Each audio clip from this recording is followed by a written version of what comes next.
राजपूतों का अभिमान, दिल्ली का सम्राट, तलवार का देवता और शब्द भेदी बाण का चमत्कारी योद्धा।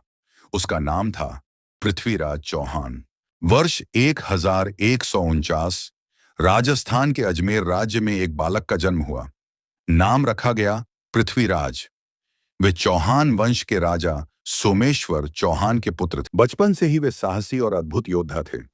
13 वर्ष की उम्र में ही उन्हें तलवारबाजी, घुड़सवारी, धनुर्विद्या और राजनीति में गहरी समझ थी। कहा जाता है कि उन्होंने बचपन में एक शेर को अकेले ही मार गिराया था। उनके मित्र और मंत्री थे चंद बरदाई, जो एक प्रसिद्ध कवि और इतिहासकार भी थे। जब पृथ्वीराज के पिता सोमेश्वर की मृत्यु हुई तो वे मात्र 13 वर्ष के थे। इतनी छोटी उम्र में उन्होंने दिल्ली और अजमेर की गद्दी संभाली।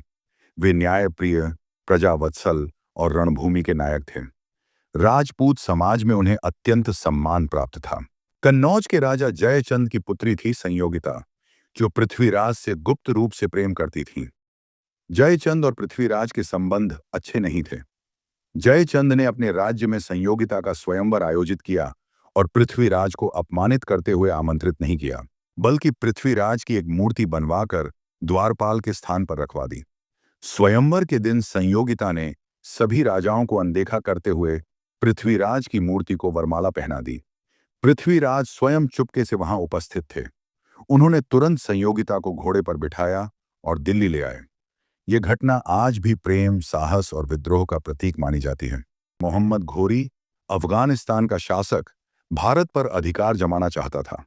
उसने पंजाब के बठिंडा किले पर हमला कर दिया। पृथ्वीराज ने अपनी विशाल राजपूत सेना के साथ उसका सामना किया। घोरी बुरी तरह घायल हुआ और हार गया।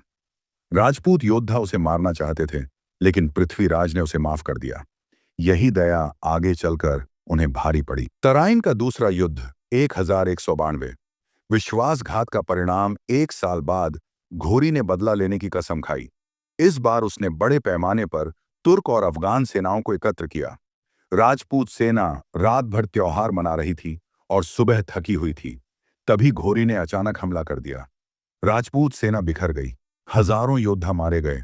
पृथ्वीराज बंदी बना लिए गए और उन्हें गजनी, आज का अफगानिस्तान, ले जाया गया। गजनी में मोहम्मद घोरी ने पृथ्वीराज की आंखें निकलवा दी ताकि वो कुछ भी देख न सकें, पर जिए जरूर।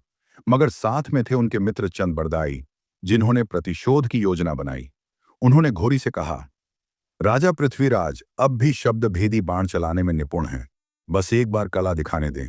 घोरी ने मजाक समझकर इजाजत दे दी। तभी चंद बरदाई ने एक दोहा बोला, 4 बांस 24 गज, अंगुल अष्ट प्रमाण, ता ऊपर सुल्तान है, मत चूको चौहान। अर्थ, 4 बांस दूर, 24 गज ऊंचा, 8 अंगुल मोटा, उसी पर सुल्तान बैठा है। पृथ्वीराज ने बिना देखे तीर चलाया और तीर सीधा मोहम्मद घोरी के सीने में जा धंसा। मोहम्मद घोरी वहीं मर गया। एक अमर नाम पृथ्वीराज चौहान सिर्फ एक राजा नहीं थे, वे भारत की आत्मा थे। आज भी उनके नाम पर सड़कें, स्कूल, विश्वविद्यालय और वीर रस की कविताएं जीवित हैं।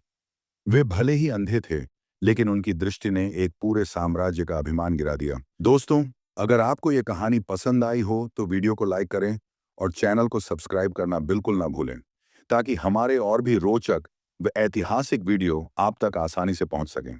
धन्यवाद।